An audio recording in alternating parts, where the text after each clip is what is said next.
ધારાસભ્યો કે મંત્રીઓની ઇજ્જત કે એમનો પાવર કે એમની લાયકાત વિધાનસભામાં માત્ર પટાવાળા બરાબર છે. મેં 50 સભાઓમાં આ વાત જાહેર મંચ ઉપરથી કીધી ત્યારે ભાજપના કેટલાક નેતાઓને ગમ્યું નહીં. એને મારા શબ્દો આકરા લાગ્યા, આ મારા શબ્દો કડવા લાગ્યા. મેં તો ત્યાં સુધી કીધું કે પોતપોતાના તાલુકામાં કે જિલ્લામાં કે વિસ્તારમાં કે પોતપોતાની જ્ઞાતિમાં જે સિંહ બનીને ફરે છે, ટાઈગર બનીને ફરે છે, વિધાનસભામાં એ મીંદડી થઈ જાય છે, પટાવાળા બની જાય છે. નવા જબ્બા, નવી બંડી અને 5 પાગિયા લઈને વિસ્તારમાં ફરવાનું, પોતાના તાલુકા જિલ્લામાં આમ જનતાને દબાવવાની, સરકારી તંત્રને દબાવવાનું, એ બધું ઠીક છે. પણ વિધાનસભાની અંદર પટાવાળાથી વિશેષ આમની કોઈ લાયકાત નથી. આજે સાબિત થઈ ગયું.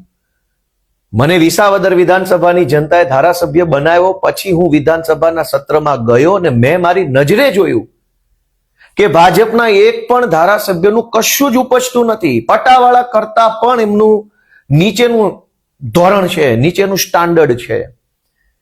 અને મેં ત્યાં સુધી કીધું કે જો મારી વાત ખોટી હોય તો વિધાનસભાના સીસીટીવી ફૂટેજ, લાઈવ રેકોર્ડિંગ થાય છે કરોડો રૂપિયાના ખર્ચે, વિધાનસભાના સત્રની કાર્યવાહી લાઈવ બતાવવામાં આવે ગુજરાતની જનતાને. એટલે જનતા પોતે જોશે ને વિડીયોમાં ભાજપના ધારાસભ્યોને, તો જનતા પોતે સમજી જશે કે આ તો પટાવાળા છે, આ કોઈ ધારાસભ્ય મંત્રી નથી. હું કેટલા સમયથી કહેતો આવ્યો છું કે આમની પાસે કોઈ પાવર જ નથી, આમની પાસે કોઈ ક્ષમતા નથી, આ કઈ બોલી શકે એમ નથી. લો ઉપરથી ગાંધીનગરથી આદેશ આવ્યો અને કીધું કે હાલો બધાય આપી દો રાજીનામા, ચલો. તો બધાએ મૂંગા મોઢે, નીચા મોઢે, વિલા મોઢે જેમ કીધું એમ લખી આપ્યું. તો આ મંત્રીઓ જનતાનું શું કલ્યાણ કરવાના? પોતાનું કલ્યાણ નથી કરી શકે એમ.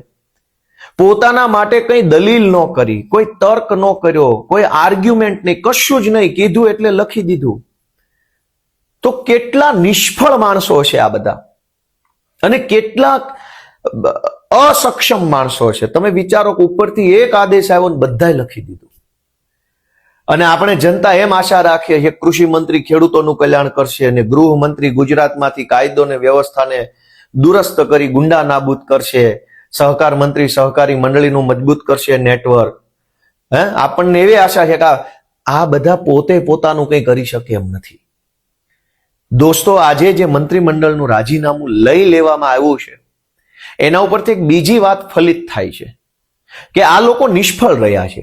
આજે કઈ 20, 25, 50, 16 રામ જાણે જે આંકડો હોય તે, કેમ કે મંત્રી કોણ છે એ કોઈને ખબર નથી, તો કેટલા છે એ તો ક્યાંથી ખબર પડે? બધું લોલમ લોલ રામ ભરોસે તંત્ર છે. જેણે જેણે આજે રાજીનામું લખીને આપી દીધું કે ઉપરવાળાના આદેશ પ્રમાણે, એનો અર્થ એમ થયો કે ઉપરવાળાએ આ લોકોને મંત્રી બનાવ્યા ત્યારે એમની પાસેથી કંઈક કામ લેવાનું નક્કી કર્યું હશે. અને આ લોકો નિષ્ફળ ગયા છે, ફેલ ગયા છે, નકામ ગયા છે. હવે આવા નિષ્ફળ લોકો, જનતા તો કહેતી જ હતી કે સરકાર નિષ્ફળ છે, સરકાર કામ નથી કરતી, સરકાર આમ કરે છે, જનતા તો કહેતી જ હતી. જનતાએ તો કીધું, ખેડૂતો આંદોલનો કરીને કહે છે કે ભાઈ સરકારમાં દમ નથી. જુવાનિયાઓ આંદોલન કરીને કહે છે કે સરકારમાં કોઈ દમ નથી. સરકારી કર્મચારીઓ, આંગણવાડીની બહેનો, આશા વર્કર બહેનો, હોમગાર્ડ, પોલીસ વાળા કહે છે કે ભાઈ ગૃહમંત્રીમાં કોઈ દમ નથી. જનતા તો ગાય વગાડીને ગળા ફાડીને કહેતી હતી કે આ સરકારમાં કોઈ દમ નથી, આ બોગસ છે, નિષ્ફળ છે, બધું જ છે. જનતા જે દિવસે આ લોકોને નિષ્ફળ કહેતી હતી ત્યારે ભાજપીય કડદા પાર્ટીની સરકારે પોલીસ મોકલીને બધાને દંડા મરાવ્યા. પણ આજ ગુજરાતના મુખ્યમંત્રી